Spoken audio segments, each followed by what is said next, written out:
আসসালামু আলাইকুম। রমজান মাস মানেই আত্মশুদ্ধি, সংযম আর সুস্থতার অনন্য সুযোগ। কিন্তু সারাদিন রোজা রাখার পর আমাদের শরীর ক্লান্ত হয়ে যায়, যার কারণে আমরা দীর্ঘক্ষণ ইবাদত করতে পারি না। ইফতারে কি কি খাবার খেলে শরীরের ক্লান্তিভাব দূর হবে, আসুন জানি। খেজুর। ইফতার শুরু করুন খেজুর দিয়ে। খেজুর প্রাকৃতিক চিনি, ফাইবার ও মিনারেলে ভরপুর, যা শরীরে শক্তি যোগায় এবং হজম প্রক্রিয়াকে সহজ করে। 1 গ্লাস পানি ও লেবুর শরবত। খেজুরের পর 1 গ্লাস পানি বা লেবুর শরবত পান করুন। এটি দেহে পানি ও ইলেকট্রোলাইটের ভারসাম্য বজায় রাখে এবং ক্লান্তি দূর করে। তাজা ফল খান, যেমন তরমুজ, পেঁপে, আপেল, কলা। এগুলো শরীরে তাৎক্ষণিক শক্তি যোগায় এবং হজমের জন্য ভালো।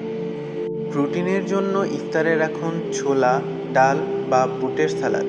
এটি শরীরে শক্তি বাড়ায় এবং দীর্ঘ সময় পেট ভরা রাখে। স্বাস্থ্যকর প্রোটিনের জন্য বেছে নিন গ্রিলড চিকেন, মাছ বা ডিম।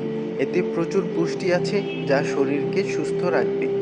অতিরিক্ত তেলে ভাজা খাবার এড়িয়ে চলুন। এগুলো হজমের সমস্যা সৃষ্টি করতে পারে এবং শরীরকে ভারী করে দেয়, যার কারণে অতি দ্রুত শরীর ক্লান্ত হয়ে যায়। ইফতারের পর 1 কাপ গ্রিন টি বা আদা লেবু চা পান করুন। এটি হজমে সহায়তা করবে এবং শরীরকে হালকা রাখতে সাহায্য করবে। ইফতারের সময় এই খাবারগুলো গ্রহণ করলে শরীরের ক্লান্তিভাব অনেকটা কমে যাবে। ভিডিওটি উপভোগ করার জন্য সবাইকে ধন্যবাদ।